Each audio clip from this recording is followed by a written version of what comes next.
Assalamualaikum warahmatullahi wabarakatuh.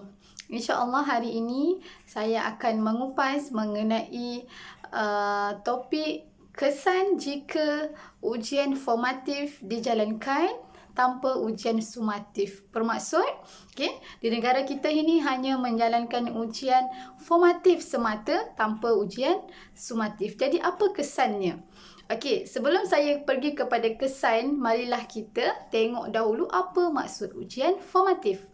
Okey, ujian formatif ini ia dilaksanakan di dalam bilik darjah ataupun dalam kelas. Okey, dan guru-guru mendapat kebebasan untuk melaksanakan bagaimana mereka ingin laksanakan, okey, bila mereka ingin laksanakan, okey, itu guru mendapat kebebasan. Okey, dan tujuan ujian formatif ini ialah untuk mengetahui penguasaan murid, okey, mengenai subtopik yang telah mereka pelajari. Okey, jadi apa kesannya jika negara kita ini hanya menjalankan ujian formatif tanpa ujian sumatif? Okey, pada pendapat saya, okey, kesan yang akan berlaku adalah terutamanya kepada murid itu sendiri. Okey, apa dia kesan dia? Okey, murid itu tidak lagi akan rasa bersungguh-sungguh ingin belajar. Kenapa? Kerana seperti yang kita tahu, ujian formatif ini akan dijalankan berdasarkan subtopik. Okey, jadi contohnya, murid ini telah menjawab ujian pada subtopik yang pertama. Jadi, adakah murid ini akan ulang kaji semula pada subtopik yang lepas? Kerana mereka sudah mendapat markah ataupun band yang ditetapkan dan markah itu sudah masuk ke dalam data sistem mereka. Okey? Jadi, murid itu tidak lagi akan ulang kaji subtopik yang lepas. Okey. Dan yang kedua, murid ini tidak akan lagi bersungguh-sungguh kerana mereka tiada lagi persaingan. Okey, mereka tiada lagi ingin mengejar kedudukan di dalam kelas ataupun berapa A yang mereka ingin capai. Okey, jadi motivasi itu sudah tiada. Jadi mereka tidak akan lagi rasa bersungguh-sungguh untuk belajar. Okey, dan seterusnya, markah yang mereka perolehi kadang-kadang tidak sama dengan apa yang mereka ketahui. Okey, contohnya, murid ini telah menjawab ujian formatif, kemudian beliau tidak dapat band yang telah ditetapkan, kemudian murid ini perlu ulang semula ujian berikut. Dan kadang-kadang guru itu sudah kesuntukan masa kerana mereka perlu hantar data murid itu. Jadi guru itu terpaksa menulis band yang tidak sepatutnya, ya, band yang tidak sama dengan apa yang murid itu ketahui.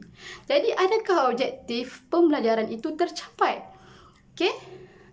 Dan seterusnya, kesan kepada guru. Okey, kesan kepada guru ni kita nampak guru ini perlu meluangkan masa yang terlalu banyak untuk menjalankan ujian formatif.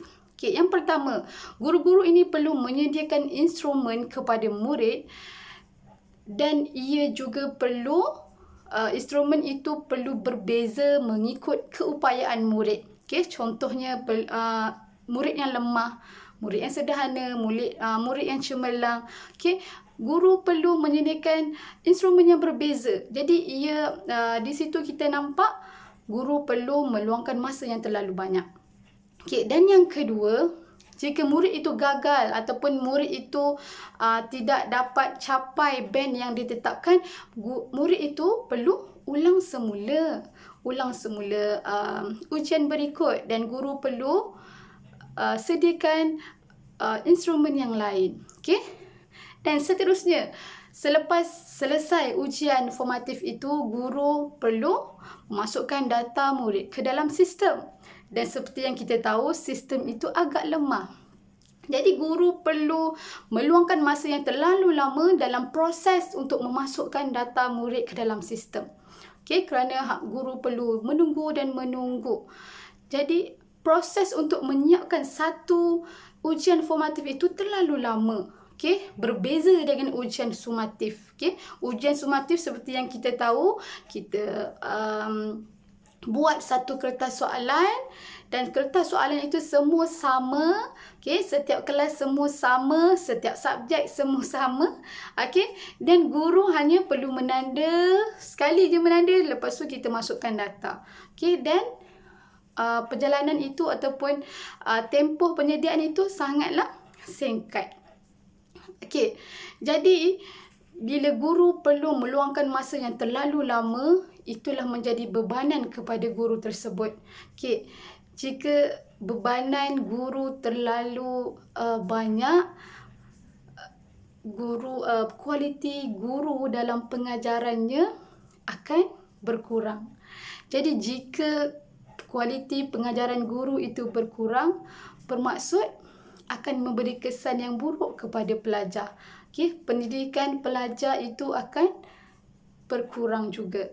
Okey, jadi ujian formatif ini akan memberi kesan yang buruk kepada guru dan juga murid ini. Okey, jadi itu sahaja pendapat daripada saya. Assalamualaikum warahmatullahi wabarakatuh.